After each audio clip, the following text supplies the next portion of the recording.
Okay, so let's start with, as I mentioned you, with process and data flow modeling. So today is for behavioral modeling. We will go through process modeling, sequence diagrams, and message sequence modeling, and state charts. Then I will show case study that is developed, a tool actually that is developed at our department that supports the design of component-based systems, design and validation, verification and test generation for component-based systems. And then we will move to the laboratory to have some hands-on experience with modeling. So let's start with process modeling.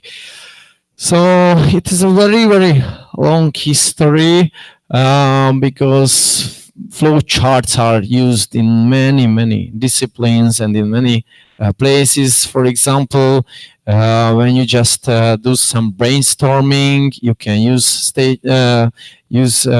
flow charts and flow models to describe computer algorithms. They use these process models quite long time ago, and also in business processes. It is a very useful modeling tool.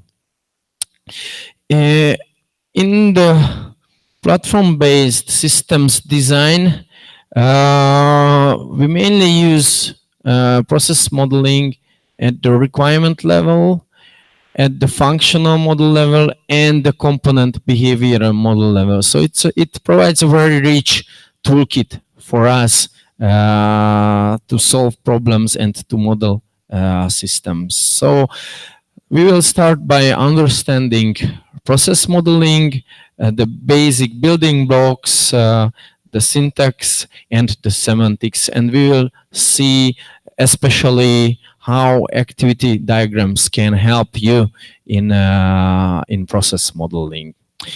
So let's start with the objective. So process modeling aims to describe kind of transformation between the inputs to the outputs, and we define a sequence of actions to do this kind of transformations. And we want to model both the control flow and also the data flow in our system. So mainly we have some data and inputs, and we define how we transform this data and how we produce the output, the result according to this data. And it is very useful to define high-level processes. As I mentioned, it is very useful at the requirement level, where we can elaborate use cases, and it supports the functional decomposition. But process models and flow-based modeling is also useful at a low level when we want to specify behavior at given points. For example, you can use them in state charts to define actions, and you can also use them to define some behaviors of classes blocks. And the main aspect is to define actions, atomic activities. These are the main building blocks that are not detailed further. And how to choose them? Actually, it depends on the level of abstraction you are. So you can use at a high level, for example, the use cases as an action. But when you go to low level, you will maybe model function calls, operations with these actions. And it is mainly some informal description of some activity, and it can be regarded also sometimes as a primitive operation. For example, when you're very close to the implementation, you will just describe some kind of object access update or some kind of messaging.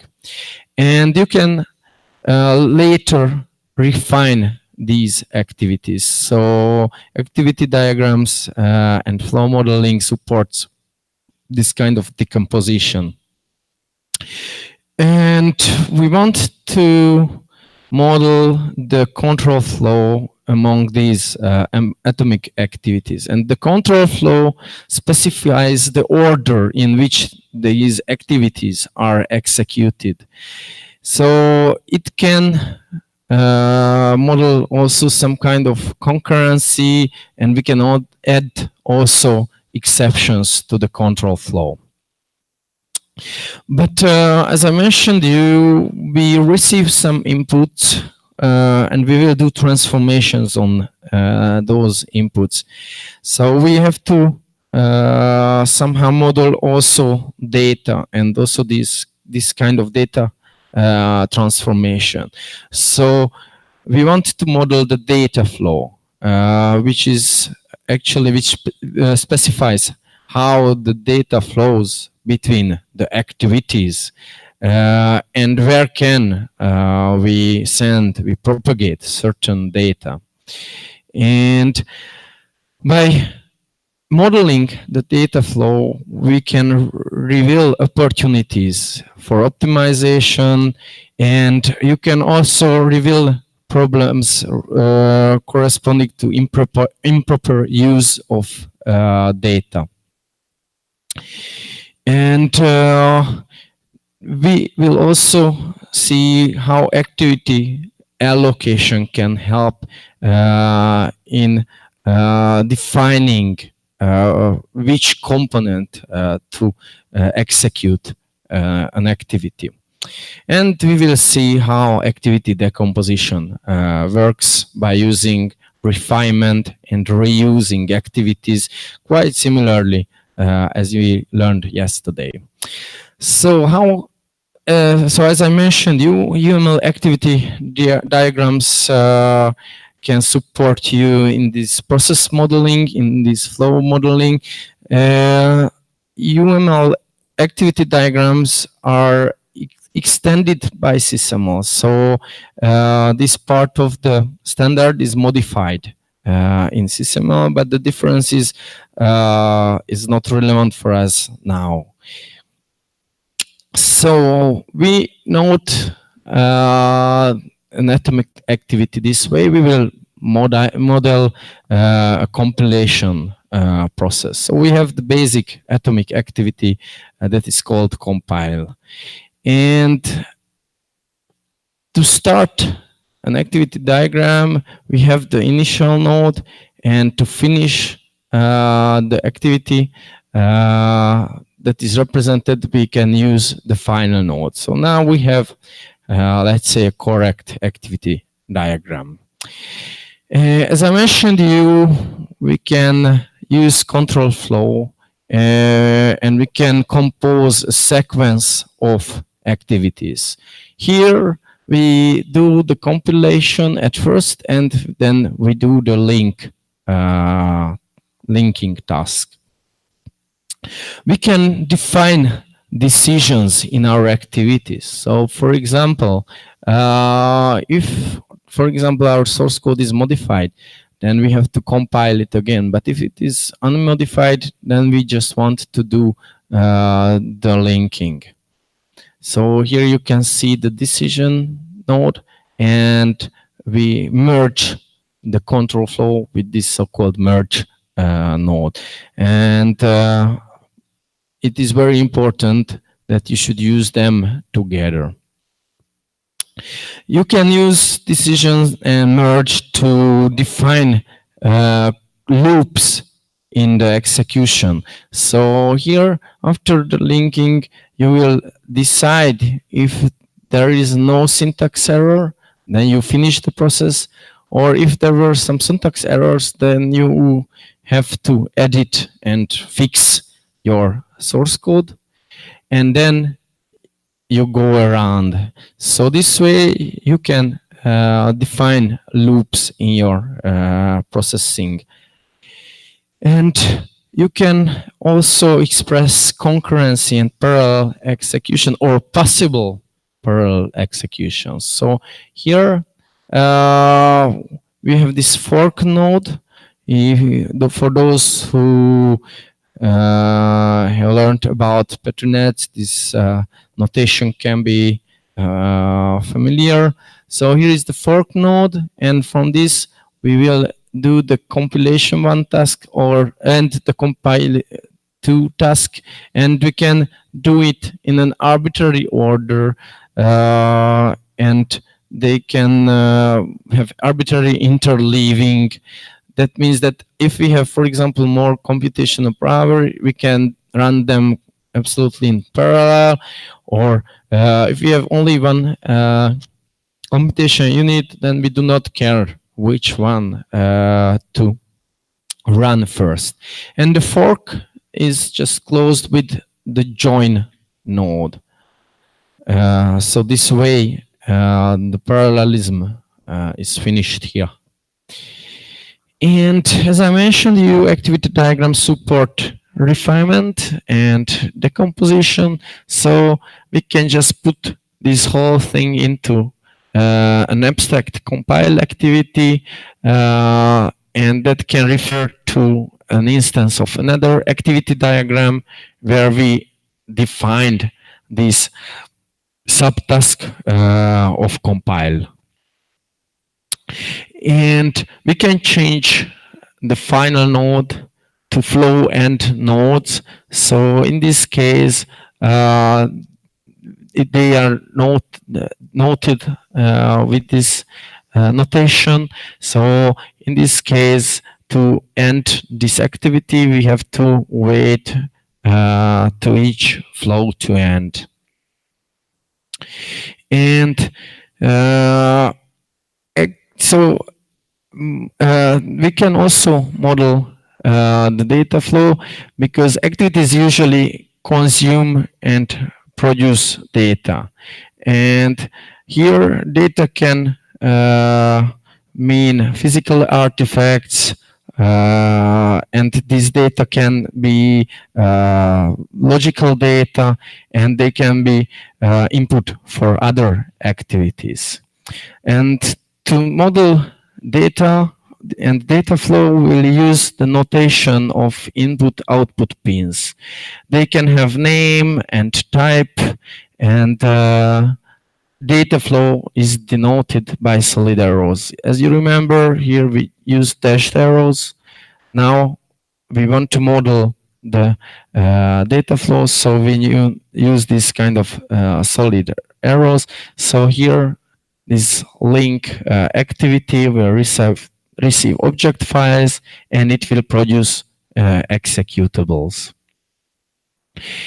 And an activity can also have parameters, and and for this purpose we use parameter pins. They behave quite similarly to input-output pins. The main difference is that we can use them in this border of an activity diagram. So they appear on the frame of the activity diagram, and this way, through these parameters, we can just put some data, some input data into our activity. So, for example, if we use activities to describe an operation or something like that, then the arguments can be modeled this way. And when you use output pins, we have to be aware the fact that output pins emit a single data token. So here, the input pins that are connected to this output pin, they actually compete for the data token that is produced by this produce activity. And if you want to replicate the data token, you can use, for example, this fork notation.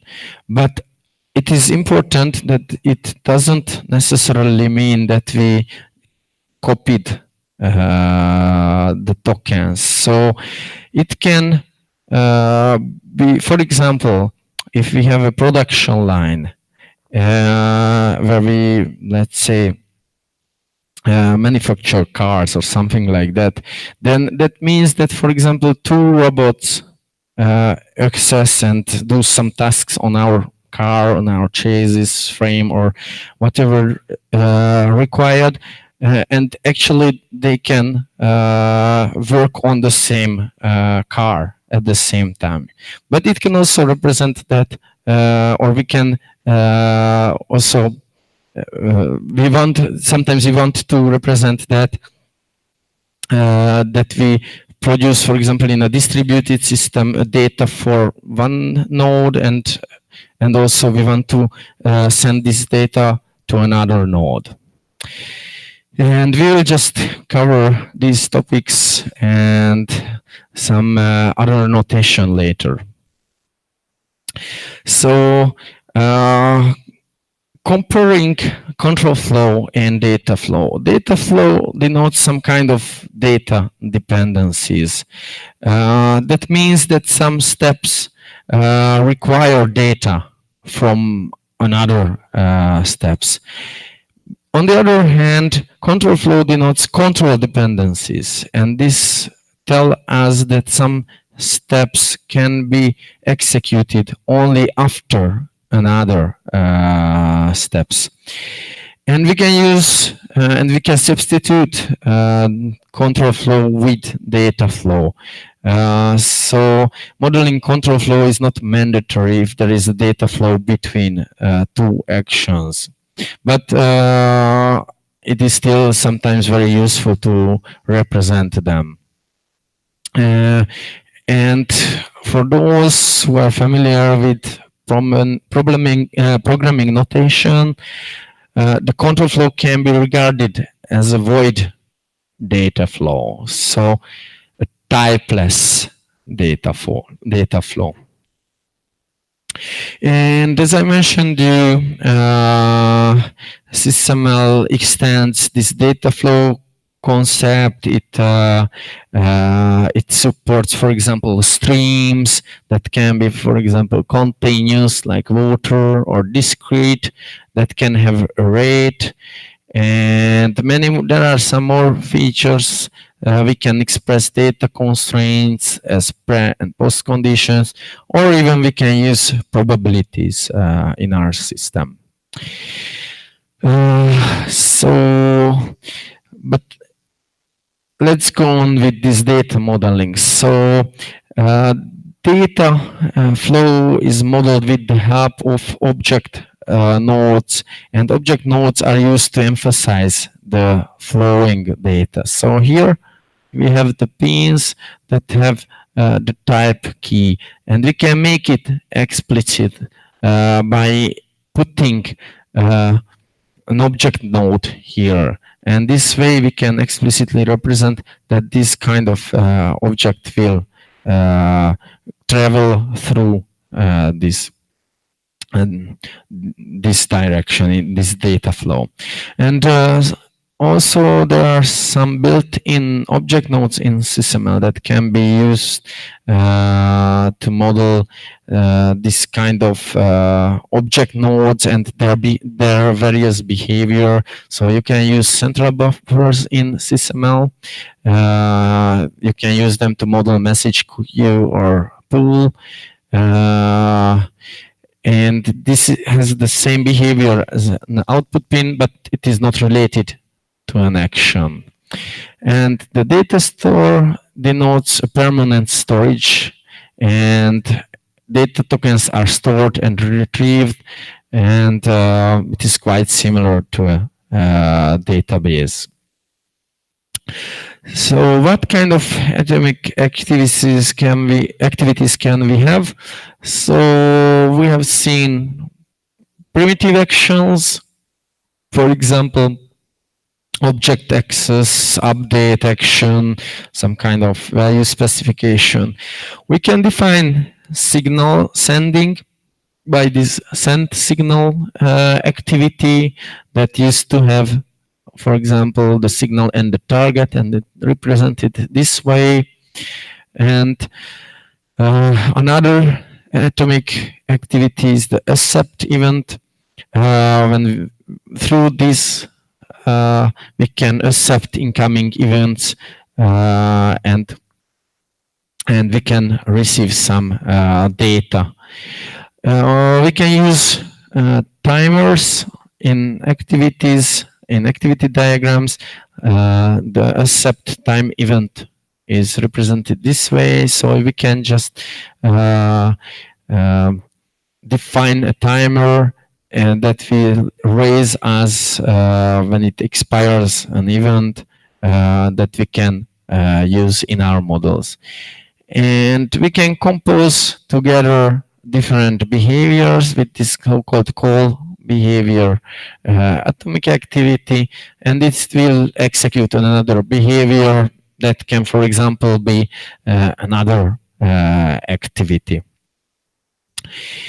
And activity diagrams support also interruption modeling, and for this purpose it defines the interruptible activity region, the concept of interruptible activity region that specifies a part of the activity that will be interrupted if a certain event occurs. In this case, the control is transferred, it's given to an exception handler, and we can also provide some data for the exception handler. And this is quite similar to a try-catch block, for example, in Java programming. Who has ever used try-catch block? Nobody. Oh, one. Great. So so it is similar. So then I will tell you that this is similar. But you have to be aware that this interrupt is not in the sense of hardware interrupts. So we will see in the state machines another example how this kind of hardware interrupts can be modeled.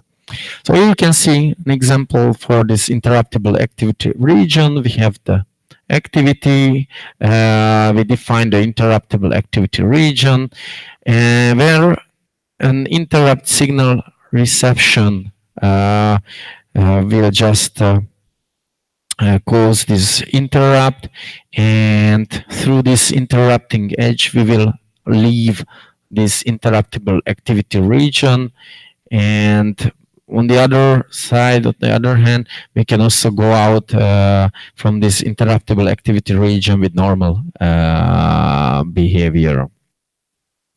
And in this region, so this signal reception is only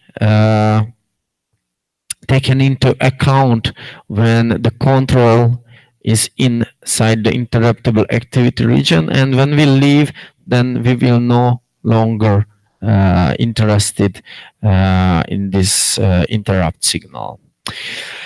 In order to go closer to the implementation, activity diagrams support the allocation of actions, and we can allocate actions to blocks, which means that we can define which component executes the step. So here we use allocation partitions for this purpose. At the top you can read the represented block of this allocation partition, and we allocate these activities, these actions to the subsystems in our system. So this way we can define functions, functionalities to our blocks in our system. So we saw so far atomic activities, primitive actions, send signal, accept time events, and call behavior. We saw how we could define control flow with the help of initial and final nodes, flow finals, decision merges, fork and joint, and interruptible activity regions. we used input-output pins, parameter pins, and object nodes to modeling the data flow, and we could do some kind of activity allocation with the help of allocation partitions. And we saw that also activity diagrams can support some kind of activity decomposition by using these call behavior actions and by providing parameter pins on the frame of the activities. Now let's see the semantics of these activity diagrams. And for those, once again, for those who are familiar with the concept of patronets, it will be quite simple. So we have to define the concept of tokens. A token represents a right to execute, and it can also have data. So how can one imagine that? So a token, for example, if I have an activity diagram, I can just have a coin, and I put somewhere in this activity diagram. And let's consider this coin as a token, and I can just move this coin through the edges, through the control flow. And when I want to model data flow, then I'm also interested in the other parameters of the coin. So for example, if it is 1 real, or what is the subcurrency of real? Pardon? Centavo?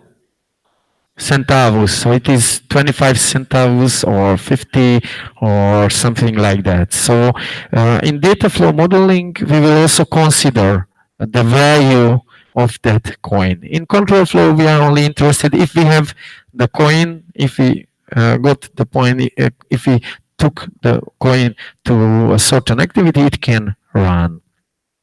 So, as I mentioned, your data tokens have type and value. Control tokens are typeless. And a channel is a buffer where tokens can be put to and read from, usually in a FIFO way, but it can be modified. And what counts as a channel? So, for example, output pins, object nodes, input pins, object nodes are all channels. So here you can see when the output node, output pin, input pin, or the object node can be can represent also a channel. And in order to execute actions, so-called we fire the actions need a data token on all of its input pins. It has to take into account the time conformance. So the input token should be conformant to the type of our input pin. And in order to execute or fire an action, we also need a control token from all incoming control flow connectors. And we also need an incoming event in the case of accept actions. And the actions connected to the same output compete for the data and also for the data control tokens, as I formerly mentioned. And an executed action activity will produce a control token on all outgoing control flow connectors and the data token on all output pins. And the actions deactivate after execution. Exception is the accept event action that waits for another event. So when we execute an action, when we execute actions, it will be triggered by the event when all our inputs are available. Then we do something, and then we finish when we just emit the tokens on our outputs. And actually, these actions can last longer. So yesterday you saw that the events were instantaneous. These actions here actually last longer, and you can even model their length, so how much time they need. And regarding the control structures, so as I mentioned, an activity started with an initial node that will produce a control token when the activity is invoked. And the final node will remove all control tokens and return from the activity. The flow finals will just consume a control token from that flow they are placed. The decision will forward an incoming token to a selected output, and the merge will forward incoming tokens from any input to the output. So that's why they are used together. And as I mentioned we can use fork to model some kind of parallelism. So the fork will replicate incoming tokens on all outputs. That doesn't necessarily mean that it is a copy. And the join will wait for a control token on all inputs, then forwards one. And it waits for a data token on all inputs and then forwards all. And they can mix them. So, for example, they will just forward the data tokens. And the interruptible activity region will remove all control tokens from the region when interrupted. And deactivates also the accept event actions. So I will use a small example to show you how it works in practice. So here is an activity diagram, a model where we want to receive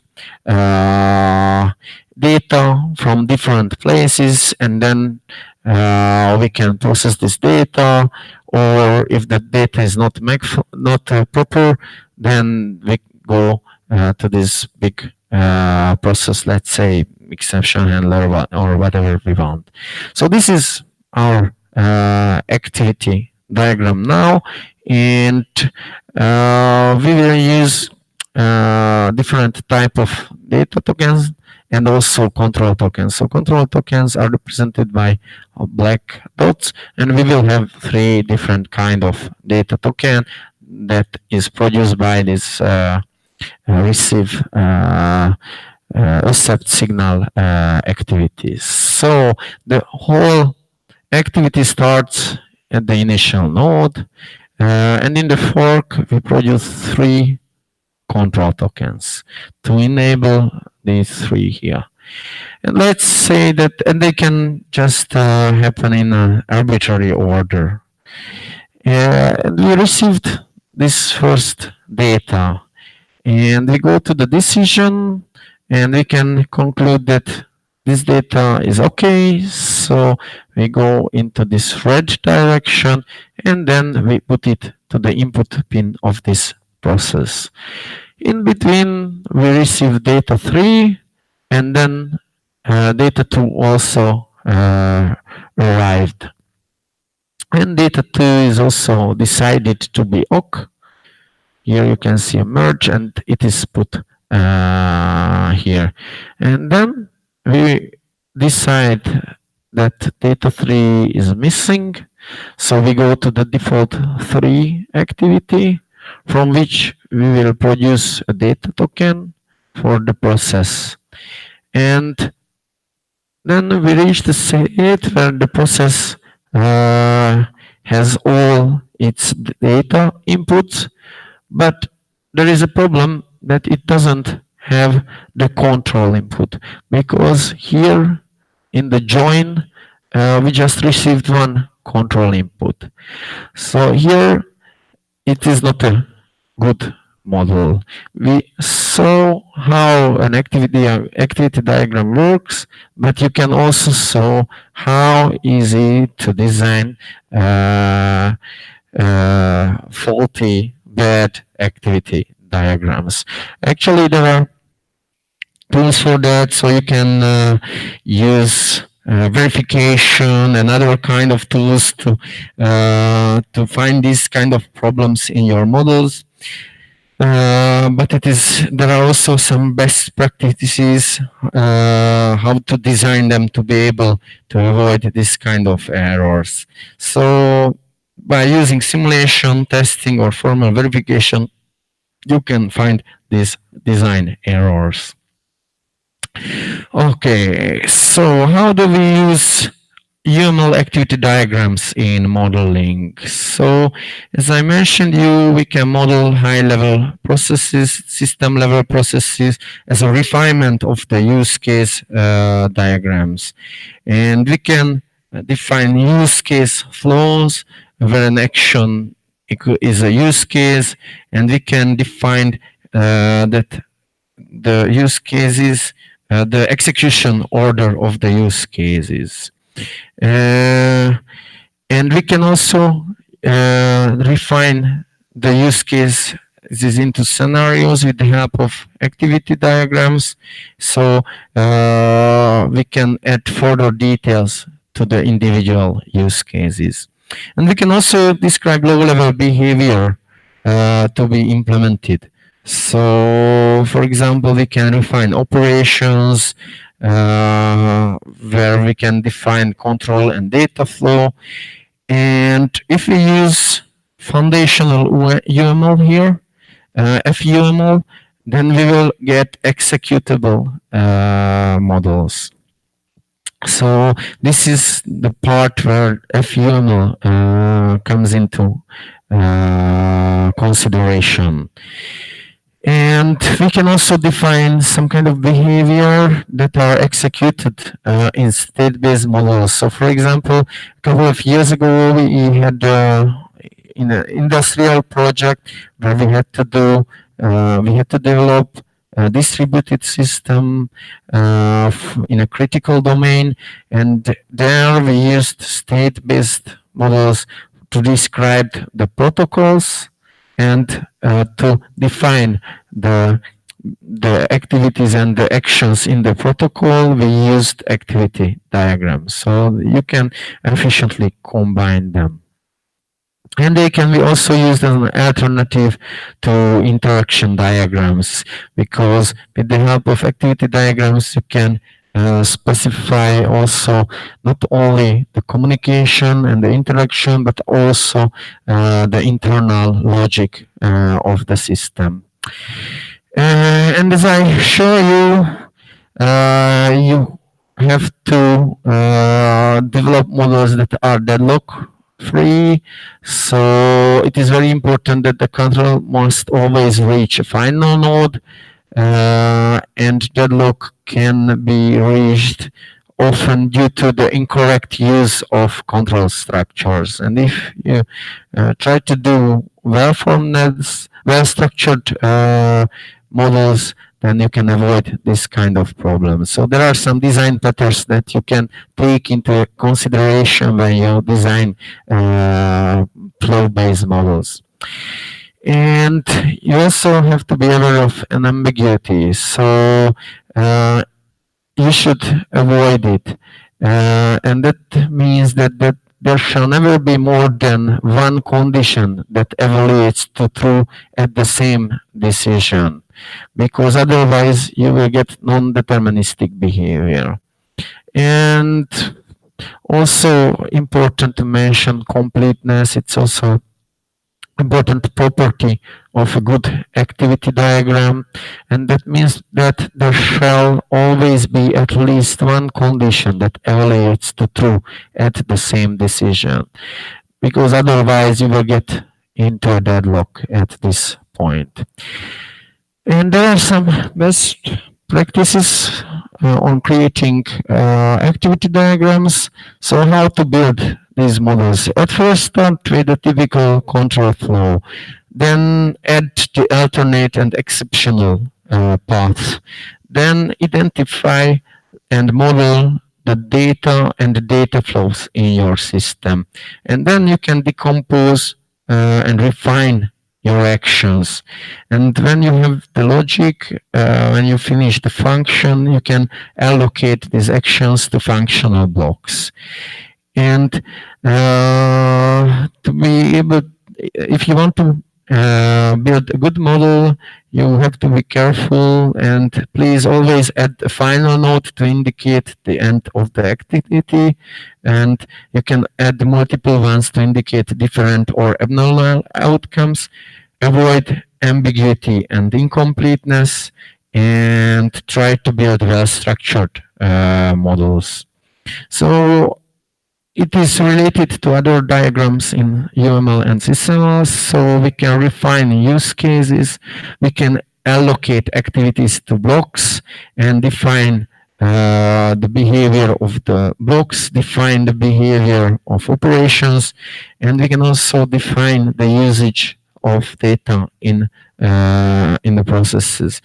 We can also use activities to refine interactions and model not only the communication but the internal behavior. And in state machines, we can define behavior of the actions in state machines, how they react to events and what to do in a state. So this is the first part, the process-based modeling. And let's go on with interaction and communication. So, communication modeling and especially sequence diagrams. Its history started with graphical scenario languages, especially message sequence charts and live sequence charts. These message sequence charts were mainly used by the telecommunication industry, and the live sequence charts were actually developed by David Harrell, where he wanted to make this kind of modeling language more precise. And then came UML and sequence diagrams. Still, if you want to use something formal, you can use this kind of modeling languages.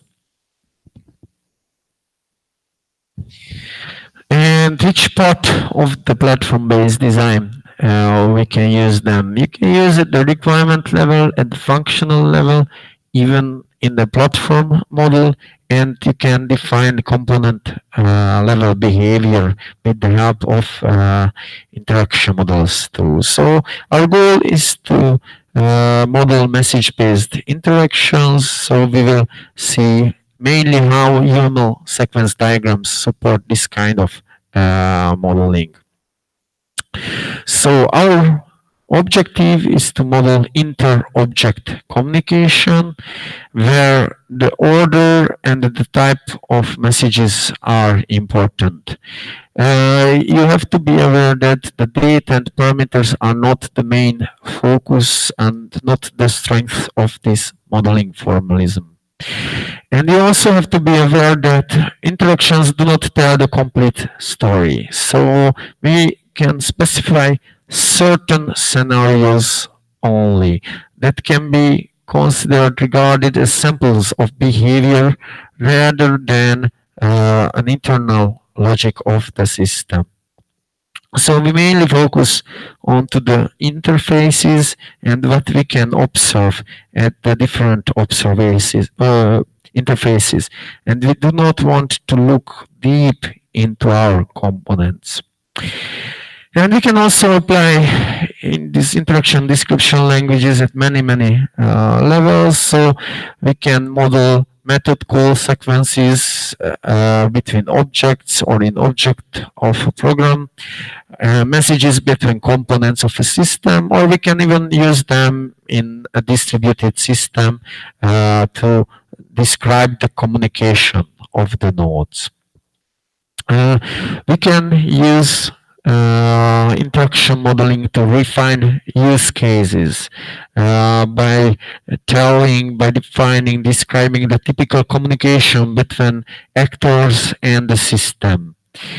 We can model and analyze method call sequences. So what calls, what and when. We can answer these kind of questions. As this kind of modeling, message-based interaction modeling, is widely used in the protocol design. So we specify the hello messages and their order. And when we use message-based modeling for protocol design, then we often also use some kind of logic. And sequence diagrams and interaction modeling is very, very useful to visualize execution traces, locks in our system, and they can also be used to specify test cases. We will see how it works in practice later. And interaction modeling uses model elements from structural models, such as class, block, components, and we can also refer to behavioral models, modeling elements such as signals, operations of the classes, and so on. And we can refine use cases by giving the basic and alternate flows, and activities. Compared to activities, interaction models give different view of the behavior. So the interaction models will focus on one scenario, while activity diagrams try to also define the internal logic too. What kind of interaction diagrams we have in UML? As you might remember, we have sequence diagrams that are models the sequence of messages between objects, and they can include logic, timing, and parameters. But UML also defines communication diagrams that focuses on a single message flow. It also contains the so-called interaction overview diagram that models control flow between different interactions, and that is quite similar to activity diagrams. And also timing diagrams that are used in hardware design very often.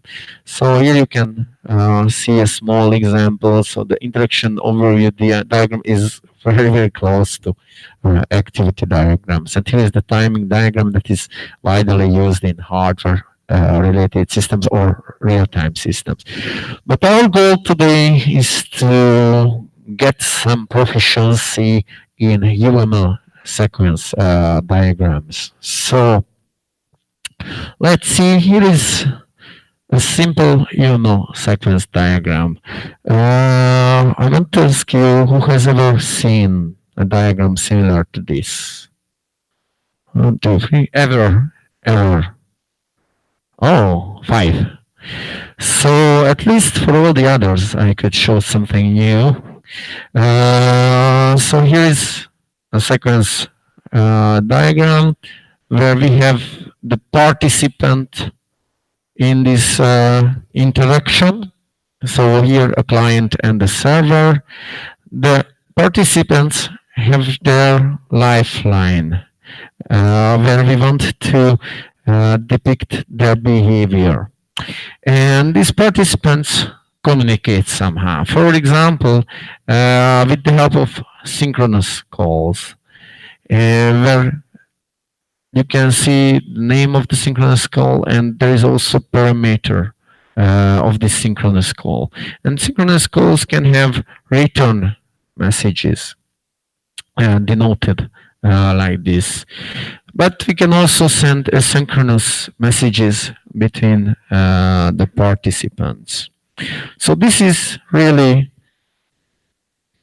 these are really the basic building blocks of sequence diagrams. There are some extensions, so we can create other participants in the communication with the help of this create message. So here the client initiated a socket through which it can communicate. And when this client doesn't need this socket anymore, then it will send a delete message. So this will just destroy this socket and remove it. We can we can use this execution specification to show that here the client does something. We do not know exactly what, but it does something.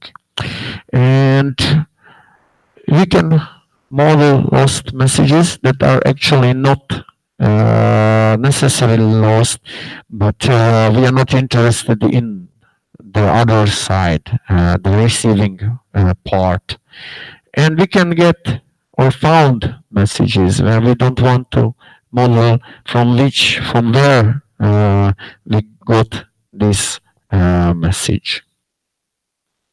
So the participants are not instances of classes or blocks, they are just uses of a class or a block. So it can be considered as a role in the communication.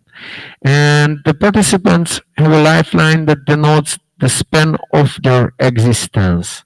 And the participants can have a name and or a type.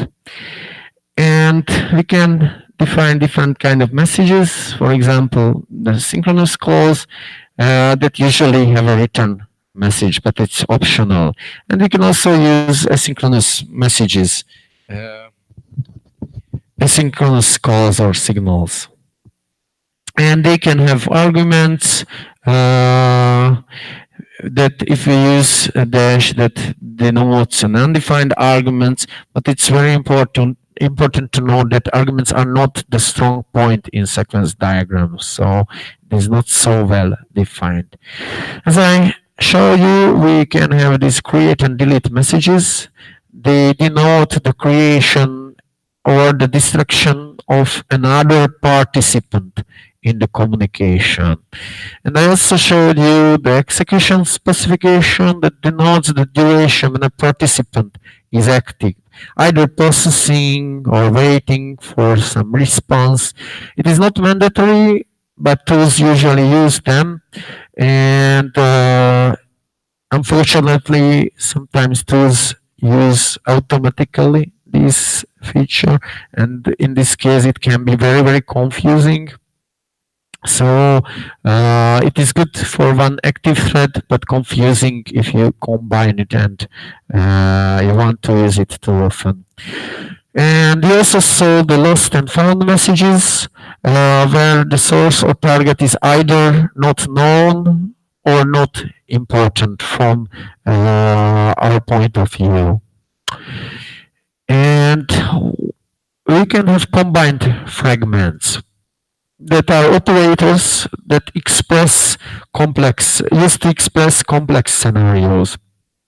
And they can have separate operands, and each operand can have a guard. So here you can see a combined fragment that has an operator kind. We will see them later. And the operands. Here we have two operands in this combined fragment. And on top you can see the guard of the operand, and here in the else actually. So those operators that we can use is the alt, that is a choice between the operands. It is an abbreviation for alternative. Opt is for optional, so a choice between the sole operand or nothing, we can use the loop with lower and upper bound, and the break operators that represents a breaking scenario. And we will see also operators for parallelization and sequences that will be par, strict, sec, and critical. And we will also define the operators related to conformance relations such as neg, assert, ignore, and consider. And we will see the semantics later, all of them. So, as in all other cases, you could see here we also have decomposition. So interactions support decomposition and reuse. So here you can see the notation for an interaction use through this reference, and these interaction use also has a gate through we can send messages. And in the next step, we can refine them. So for example, this established connection can be refined in another sequence diagram.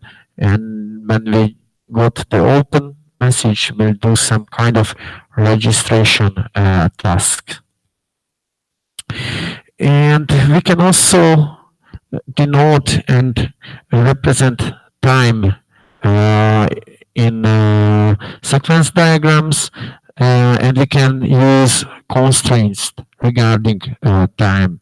So what we will see here is the observations and constraints. So here is our client server architecture with many very complex expressions.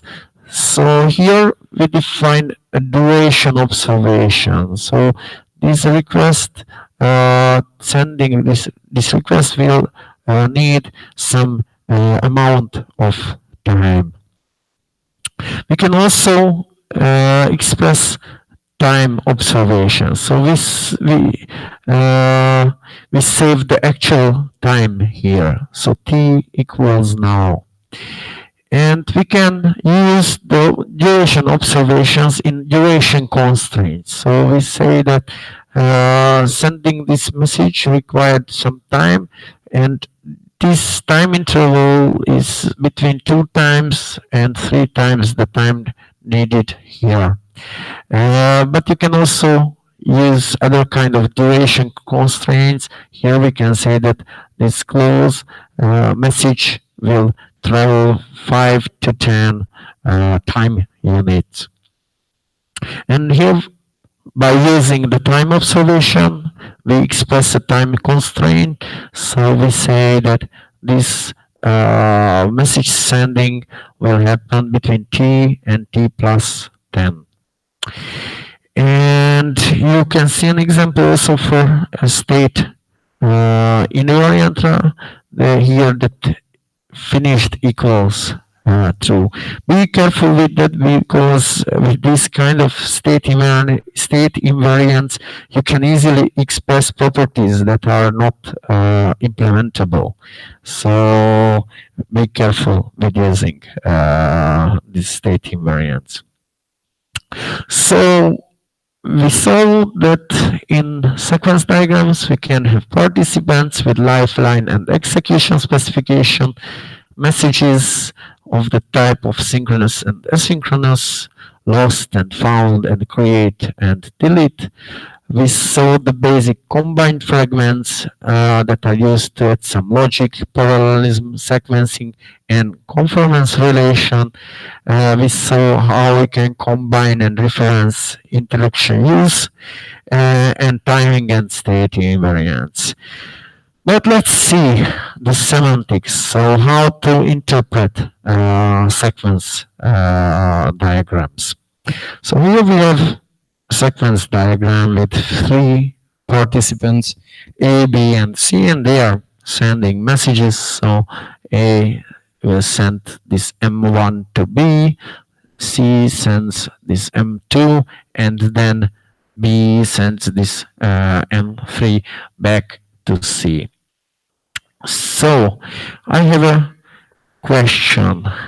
Shall M2 be sent after M1? What is your opinion? Who agrees? Please raise your hand. Who didn't raise their hand? Because they don't agree. You cannot stay just... so that doesn't work. It's a Boolean logic. Is it true or false? False? We'll see. Shall M3 be definitely sent or just optionally? What is your opinion about that? Is it true or false?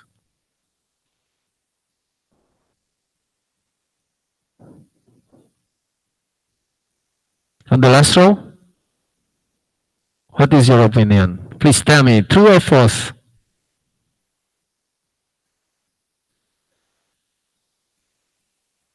After?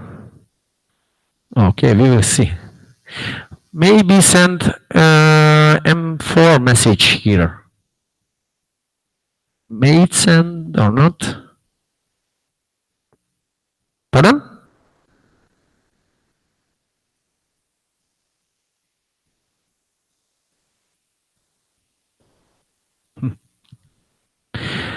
And what if B receives only M2? Shall it send M3? So if the B receives M2, shall it send M3 or not? What is your opinion? I see that you're an expert. What is your opinion? True or false? True? Okay, we will see it later.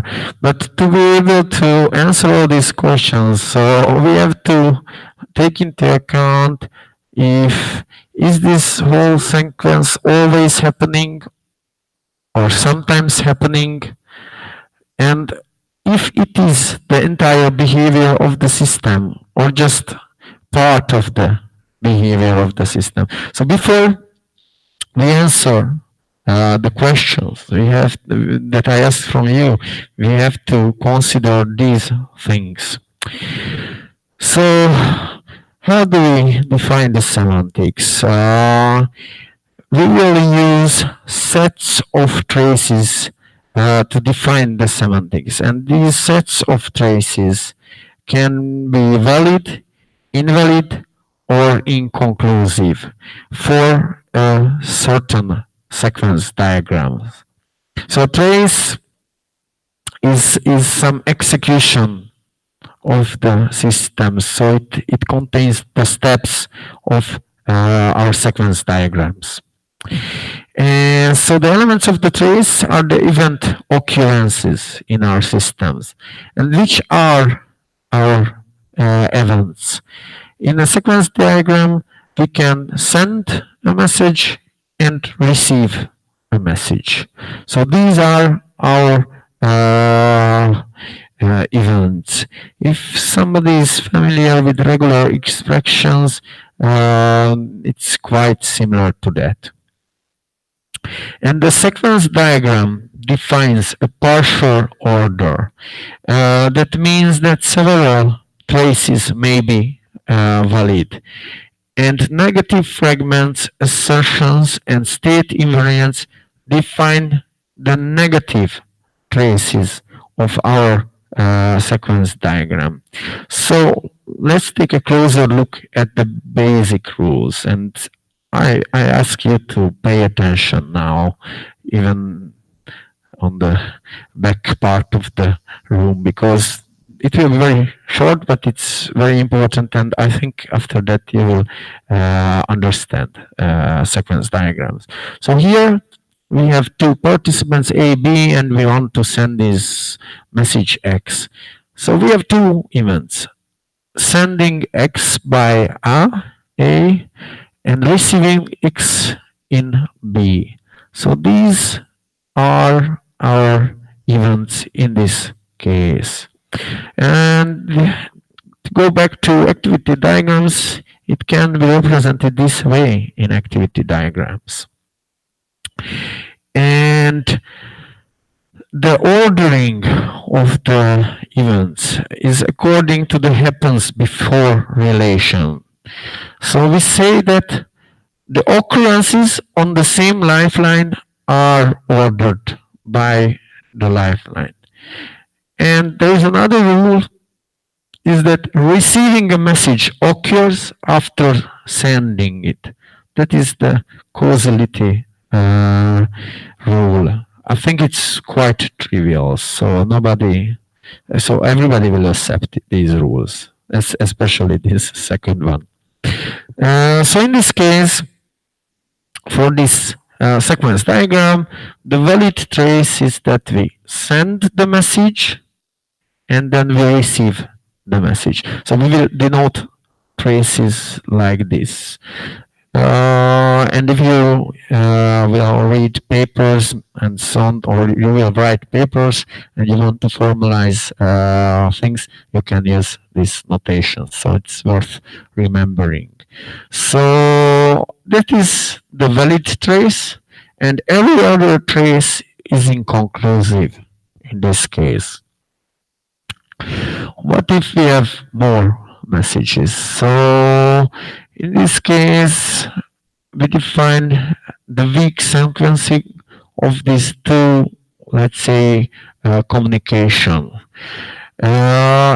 So we can use the sequence diagram, or we can just write this notation.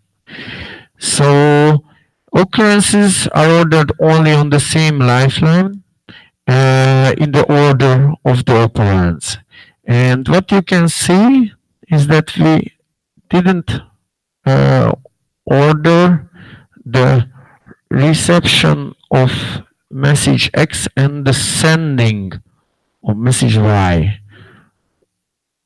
So the valid trace is that we can send X and receive X, and then send Y and receive Y. But that can also happen that we send X, we send Y, then we receive X, and then we receive Y. So the lifeline defined an ordering here and here. The causality defined an ordering in this direction, but we didn't define an order between receiving X and sending Y. So if sending X lasts very long, it can happen that the X message didn't arrive when we sent Y. And some tools use automatic sequence numbers. So, for example, here, this sending M1 is it has the number 1, and sending M2, communicating through M2, has the number 2. Why is it a bad idea? Please help me. Now you should know it.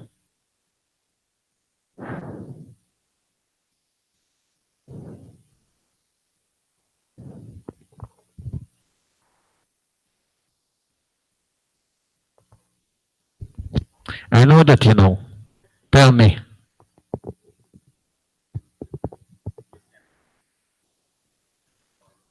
Yeah, so here we just define that we will receive M1 before M2, but it can be that we sent M2 first and it just traveled more than M1.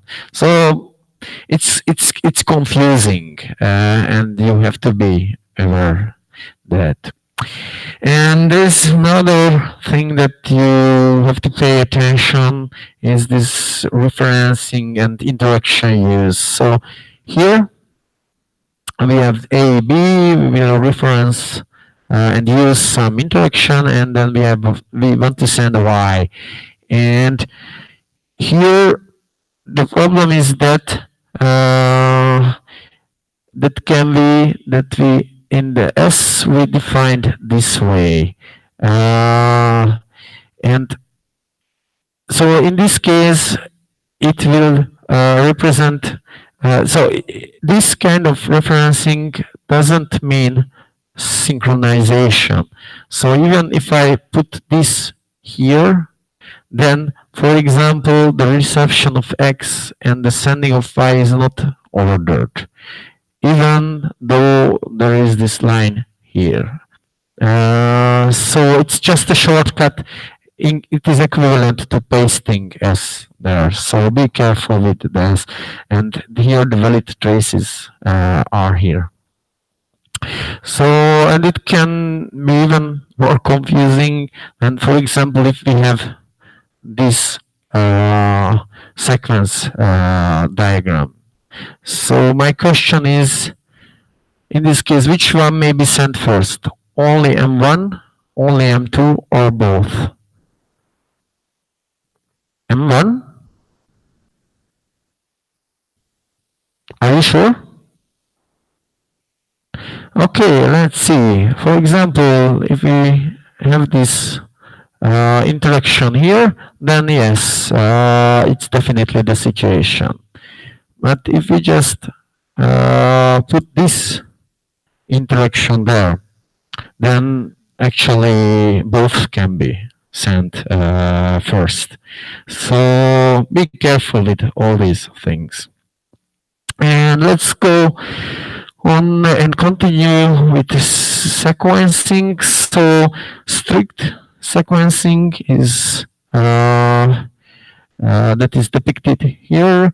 It preserves the order within the operands, and occurrences are ordered on all lifelines in the order of the operands. So if we use strict sequencing instead of the formerly mentioned weak sequencing, that the valid trace will be just we send X, receive X, and then send Y, receive Y. We can use alternative fragments, and here you can see alternative fragments with two operands, an alternative fragment with two operands. And in this case, if we combine these operands together, the valid traces, the set of valid traces will be the union of the operands. And if we use this optional fragment, that is similar to this alternative fragment, but with the second operand is the empty set. So here, the valid traces are the following. We can either send and receive X or Y. So this is the union of this and this. And well, you have to careful. So if there are guards, that only operands with satisfied guards participate in here. And loop fragments are used to define loops. For example, here we can execute this communication n to m times, and the valid traces of the operands, the valid traces are those that where the operands are concatenated n to m times. And it is only repeats while the optional guard is true. So this is a kind of hybrid representation for a for and the while loop. So here we will just send, receive, send, receive n to m times.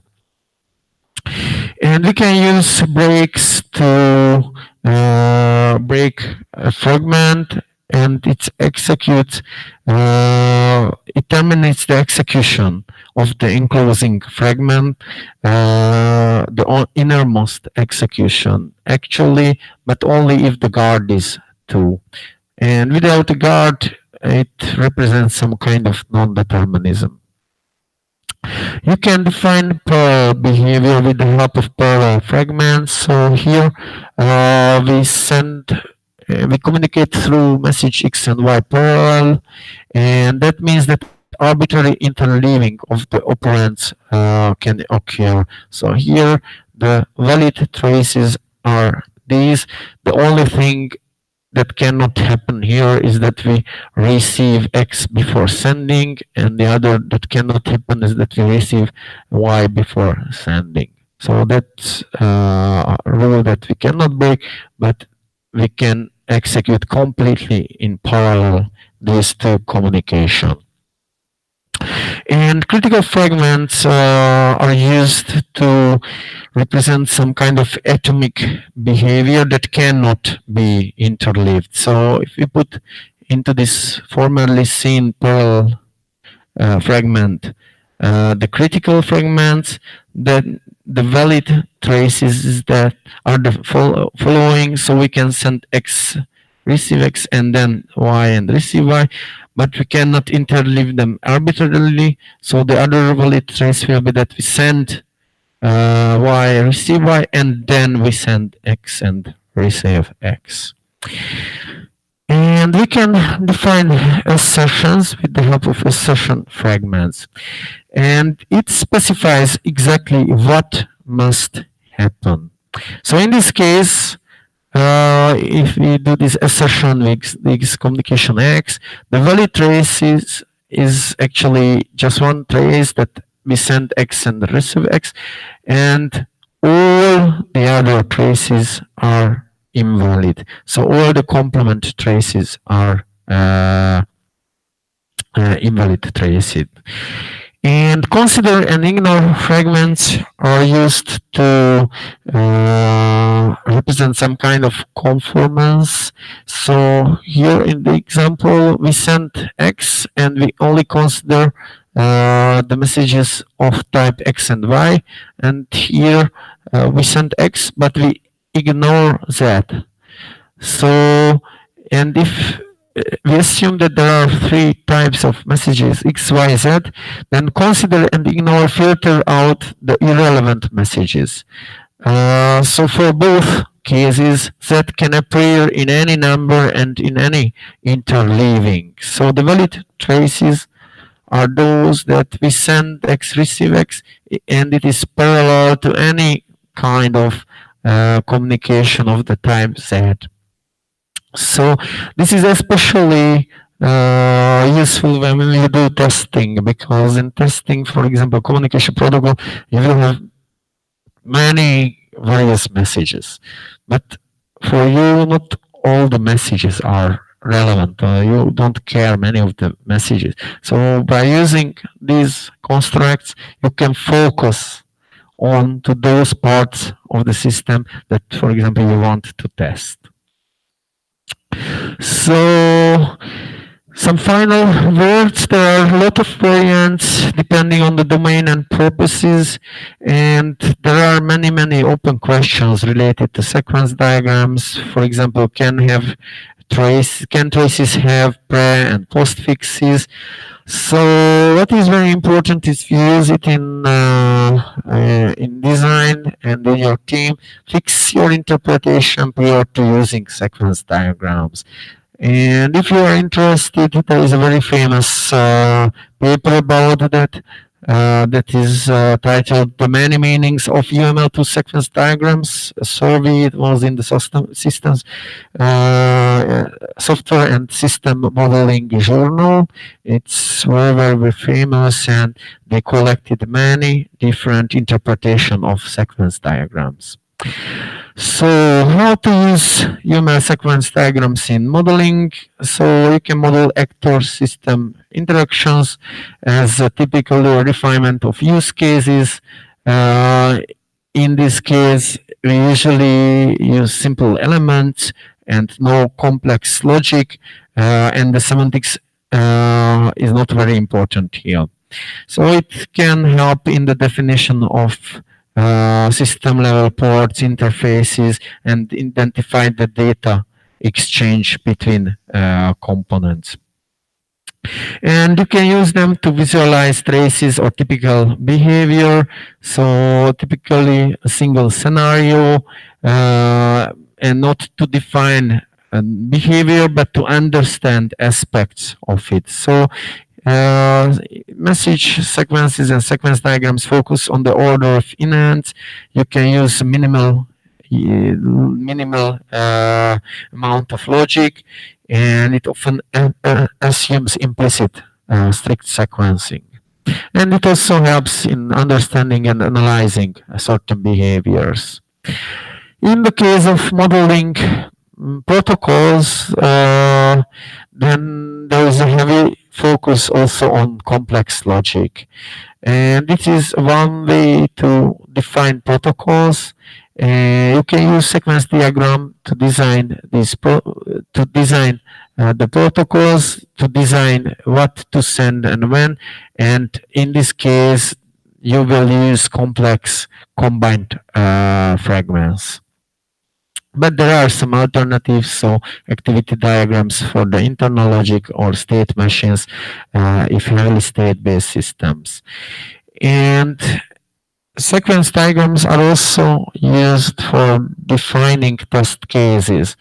When we use sequence diagrams for this purpose, they typically has a trigger setup and an assertion phase. The trigger setup phase is called the may phase. It decides if the observed trace belongs to a test case, and the result is inconclusive if the trace deviates here.